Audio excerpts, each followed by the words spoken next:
Atos capítulo 17. Paulo em Tessalônica e em Bereia, e passando por Anfípolis e Apolônia, chegaram a Tessalônica, onde havia uma sinagoga de judeus. E Paulo, como tinha por costume, foi ter com eles, e por 3 sábados disputou com eles sobre as Escrituras, expondo e demonstrando que convinha que o Cristo padecesse e ressuscitasse dos mortos. E esse Jesus que vos anuncio, dizia ele, é o Cristo. E alguns deles creram e ajuntaram-se com Paulo e Silas, e também uma grande multidão de gregos religiosos, e não poucas mulheres distintas.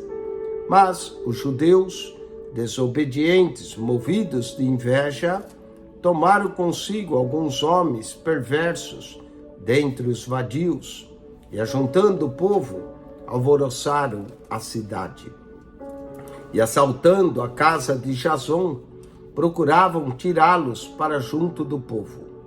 Porém, não os achando, trouxeram Jason e alguns irmãos à presença dos magistrados da cidade, clamando: esses que têm alvoroçado o mundo chegaram também aqui. Os quais Jason recolheu. Todos esses procedem contra os decretos de César, dizendo que há outro rei, Jesus. E alvoroçaram a multidão e os principais da cidade que ouviram essas coisas, tendo, porém, recebido satisfação de Jason e dos demais, os soltaram. E logo os irmãos enviaram de noite Paulo e Silas a Bereia.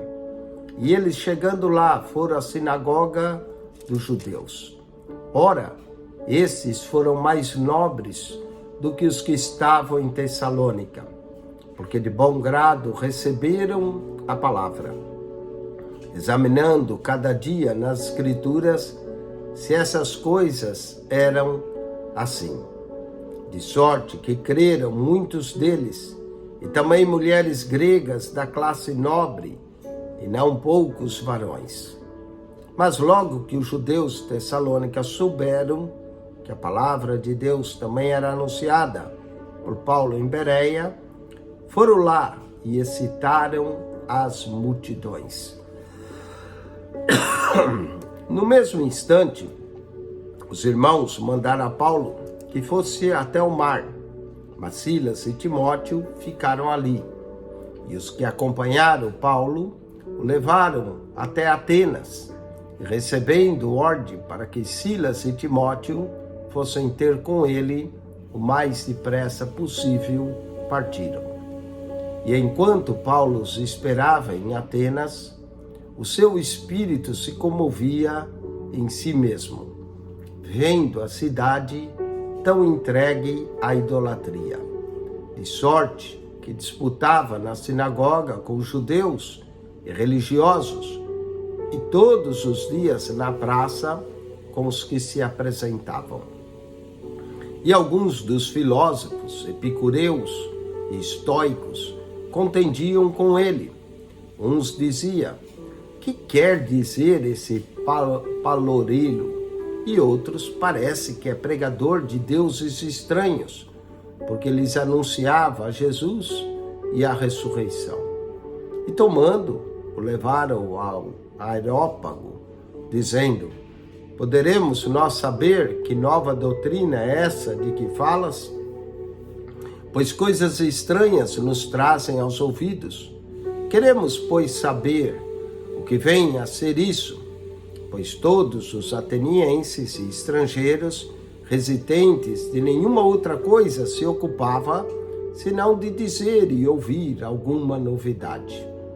E estando Paulo no meio do Areópago, disse: varões atenienses, em tudo vos vejo um tanto supersticiosos, porque passando eu e vendo os vossos santuários, achei também um altar em que estava escrito: ao Deus desconhecido. Esse, pois, que vós honrais, não o conhecendo, é o que eu vos anuncio.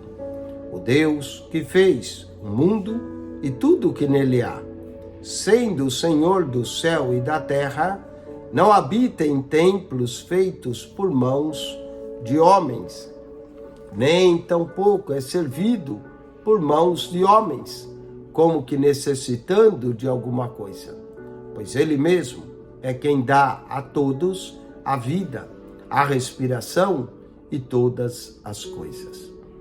E de um só fez toda a geração dos homens, para habitar sobre toda a face da terra, determinando os tempos já dantes, ordenados, e os limites da sua habitação, para que buscassem ao Senhor, se porventura tateando o pudessem achar, ainda que não está longe de cada um de nós, porque nele vivemos e nos movemos e existimos, como também alguns dos vossos poetas disseram, pois somos também sua geração.